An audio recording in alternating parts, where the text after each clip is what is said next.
Kenny Jackett moving to left-back, and Will Frostron reverting to the wide position in which he started his league career. Nigel Callaghan is preferred to Worrell Sterling, while George Riley's injury gives another First Division opportunity to Jimmy Gilligan. Left-back Pat van den Hauwe passed the fitness test this morning to take his place in an unchanged Everton side, 8 of whom played in the FA Cup final triumph over Watford last May. Essentially, it's been a team success so far this season, but one factor most pleasing to Howard Kendall has been the productivity from midfield of Trevor Stephen and Kevin Sheedy, who've already contributed 19 goals. It's a big day for referee Gary Applin from Kendall. He's in charge of a First Division match for the first time. Watford haven't seen First Division action since New Year's Day when they played Liverpool, but they meet an Everton side with a perfect record in 1985, in fact with a run of 6 successive League and FA Cup victories behind them.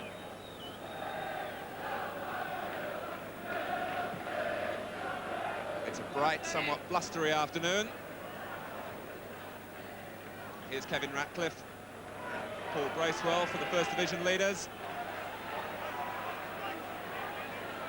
Lee Sinnott, who's made such a good job of switching to right back when David Barsley was injured in November. He'd never played there before. And Watford's is the first free kick, which is immediately sent Steve Terry coming forward to join Gilligan and Blissett. Barnes to use his left foot. 5 to aim for. Callaghan touched it, and Gilligan almost was able to drag in some type of shot. Sharp. Here's Trevor Stephen. Peter Reid darting up in support. Reid still outside Stephen, who looked for a more central pass, where Sharp and Bracewell back found the ball coming behind them.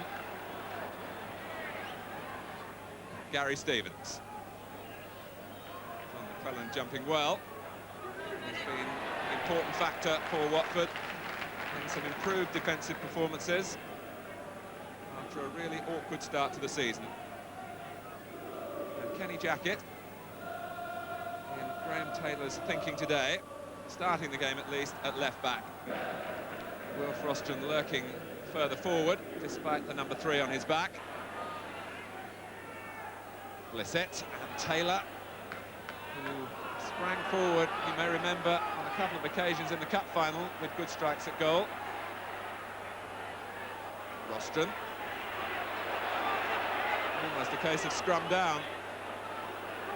Rostron was holding the ball, and the referee will now drop it between Blissett and Peter Reid.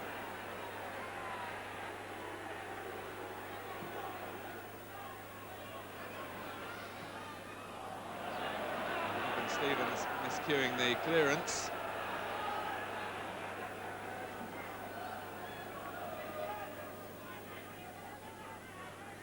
Blissett trying to turn Reid, and Reid coming in from an angle that was almost automatically going to lead to a free kick to Watford. From a promising position, Callaghan to take it. Barnes, off the bar, Blissett!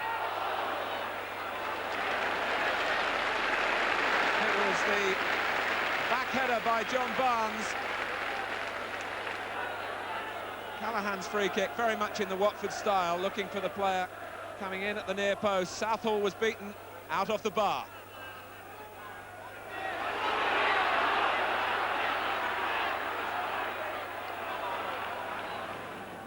Stephen. Now Reid.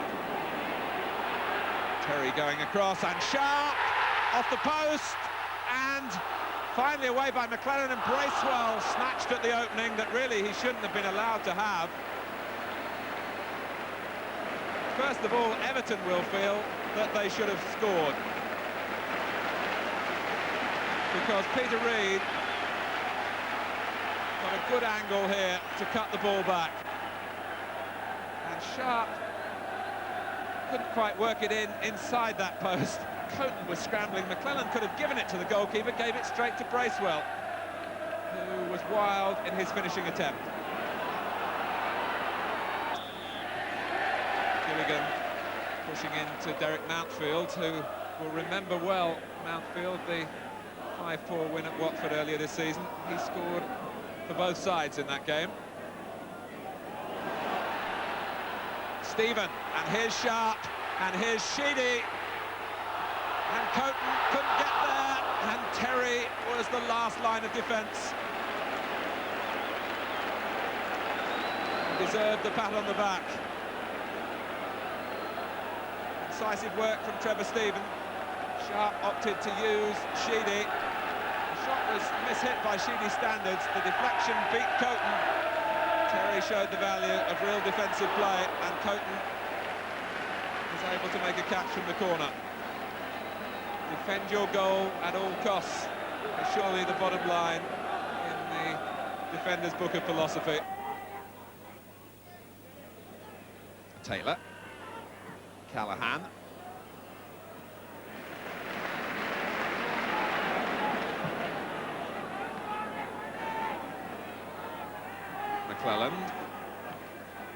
McClelland and Terry continuing to hold the edge over Sharp and Gray. Reed, Stevens, by Barnes, who can be so adept, as the Brazilians know only too well, when he sets off on runs like this. And his sheer power has produced Watford a corner in the final minute of the first half.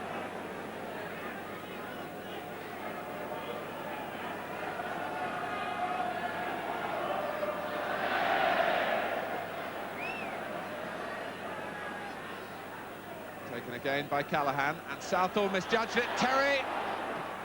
The whistle had gone for a push on the goalkeeper. But Neville Southall was in danger of an error of judgment. It wasn't easy to see, so congested was the area around him when the actual push came. Steve Terry was thinking he might have profited. Southall was forcing his way through the pack. Terry got his head to it, but the referee was blowing. The end of a first half which improved as it went along. A saviour on the line by Steve Terry after John Barnes had hit the bar at the other end. The closest we've had to a goal, but at half-time at Goodison Park, it's Everton 0, Watford 0.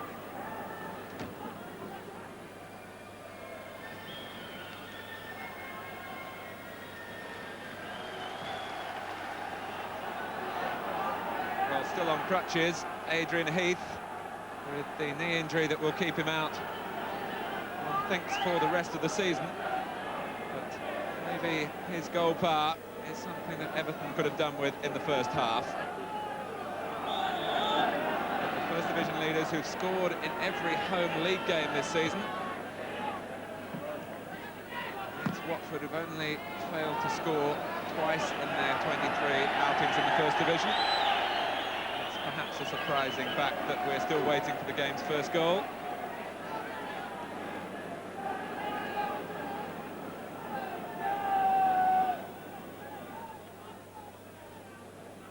Tony Coton engaging, I think, in a spot of illegal pitch marking.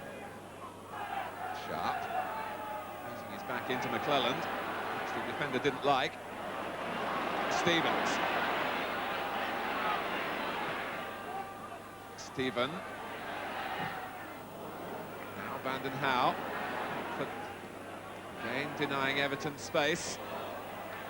Bracewell. Stevens. Into the feet of Reed. Lovely dummy on Barnes. Almost a case of the bite a bit. John Barnes has done that often enough to opponents. Peter Reed twisted into the dummy. Barnes just came up with the answer, but it's cost Watford a corner. And Coton paws it away, only as far as Reed. Sheedy had got back onside. Gray, and Coton did well. Gray's header taking a deflection, but it just won't go in for him at the moment.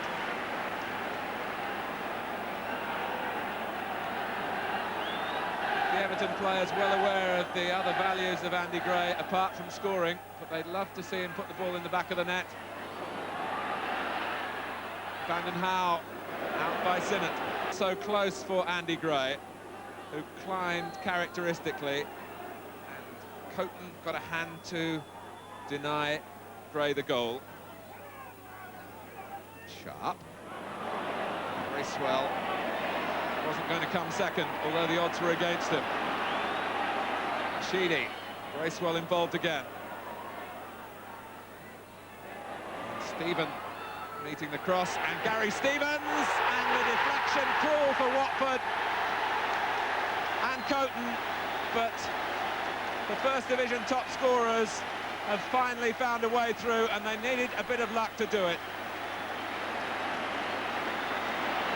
11 minutes into the second half, Gary Stevens reflects on his good fortune, but Paul Bracewell had played such a big part in setting up the goal. In the end, looped over Coton.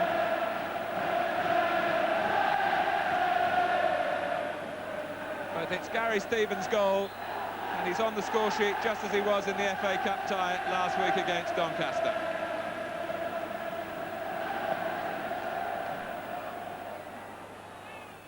So the challenge now laid down to Watford. They have contained well enough until a moment of misfortune, and Blissett. He didn't know that Southall was coming, because Luther Blissett had his eye on the ball as it came in, and Southall, I think, gambled a little to go for it, and the gamble paid off.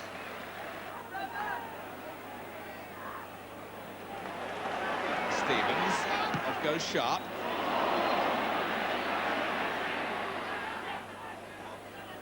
Stevens aims for Andy Gray. Watford get bodies around Gray. Bracewell. Stevens. Gray has stolen a yard here on Terry. Bracewell. Well played. Stevens. He's got another.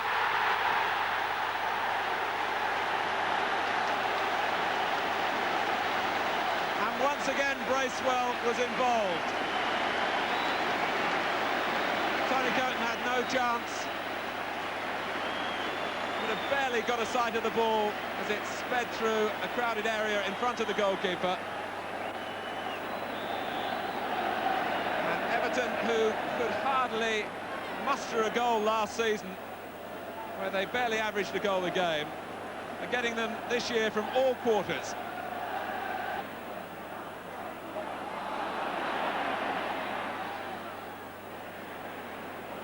Watford preparing to bring on their substitute, Jan Lohman.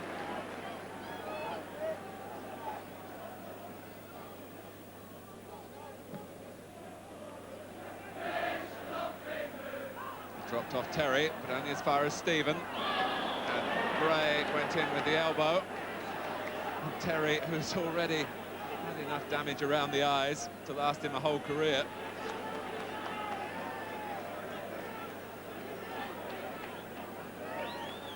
Maybe Jimmy Gilligan, the player coming off. Looking towards the bench as the substitution is to be made. With 24 minutes remaining, and the Dutchman Jan Lohman takes his place probably in midfield, and maybe John Barnes will push up alongside Luther Blissett. Barnes, the linesman, is flagging. The referee acknowledges. I don't think Barnes was too convinced.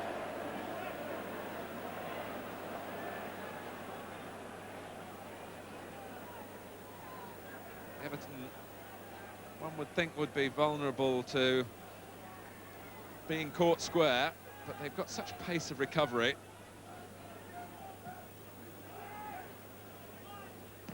Gray.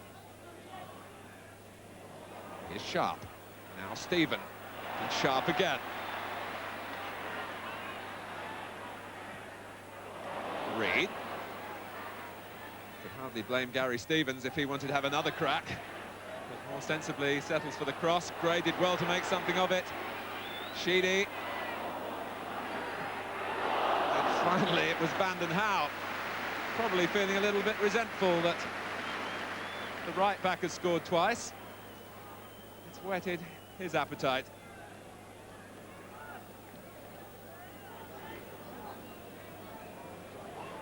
Gray.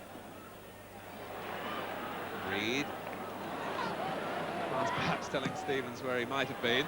It's a little infield on that occasion. Much more verb about Everton now. Bracewell. Gray left it. Sheedy! Oh, yes!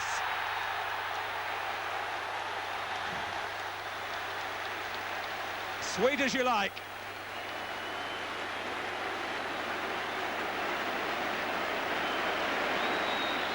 But an indication of a much more relaxed Everton approach, having gone 2 in front. And again, admire Paul Bracewell. He left John McClelland, and Andy Gray, who might have been tempted to go for the cross himself, let it run, presumably on a call from Sheedy. And what a perfect view of almost the perfect goal.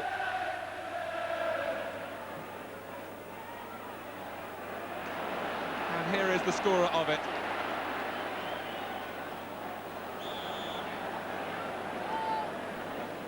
So with 20 minutes remaining, Everton lead by 3 goals to 0.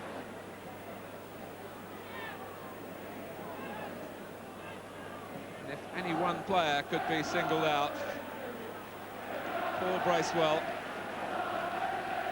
refused to knuckle under in midfield to Watford's heavy pressure on him in that department. Although Stevens and Sheedy will rightly get their share of the credit for scoring the goals, the creator on all 3 occasions has been Paul Bracewell.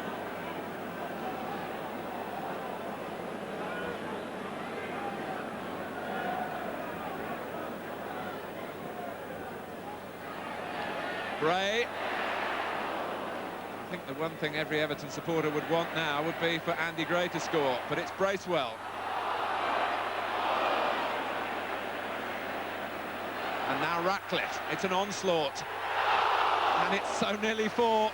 Ratcliffe, in fact, can smile. I don't think he saw the linesman put up a flag, as Everton players following in and straight offside.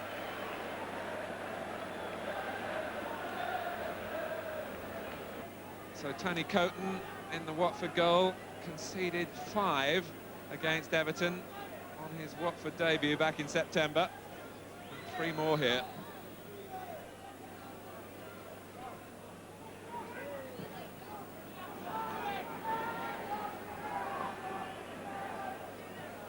And Lohman will have his name taken.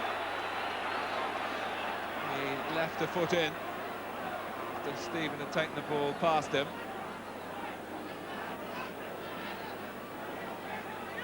Not quite the impact coming on that I think Jan Lohman would like to be remembered for. You can forgive him determination to be back in the thick of the fray. He's missed 15 months with a knee injury. Sharp. Stephen took it on the chest, and Coton couldn't keep it out. So he can't be that badly hurt. It's 4-0. And Coton now in the second half is going through the nightmare, though little blame can be attached to him that he went through at Vicarage Road in his Watford debut back in September when Everton scored 5. Sharp won it well. And McClelland's stretch wasn't enough. Nor was Coton's reaction to a close-range effort from Stephen. And it's the final moment after he celebrates his 10th goal. He gives way to Terry Curran. So Howard Kendall gets a goal again apiece from his 2 wide midfield players. One for Stephen, one from Sheedy, to add to the 2 from Gary Stevens. Stevens. Bracewell. Now Taylor.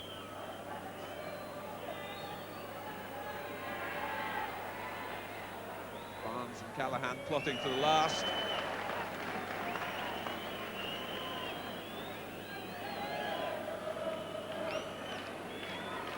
We're deep into stoppage time. Sinnott. And in comes Blissett. And Rostron couldn't scramble it in. Lohman and Barnes really typifying Watford's day.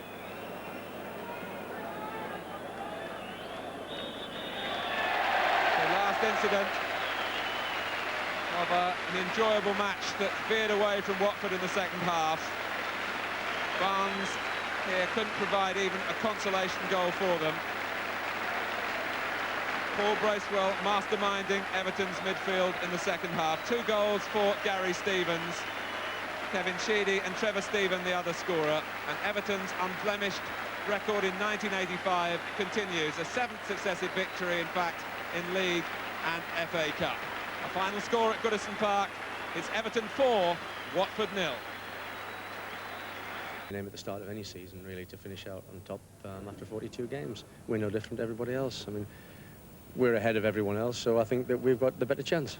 Are you worried about the pressures of leading from the front? No, we were in front a few weeks ago, and then we lost the lead after losing at home to Chelsea, and then we bounced back after 2 away matches. I think it was at I think it was another home match, I think against Newcastle, that we bounced back on top. I'm not sure about that, but you sensed really that the players were looking to get back on top as quickly as possible, and that's what they did. I don't sense any pressure when they're on the top. I think the pressure is when you're at the bottom. Well, there you can see the position.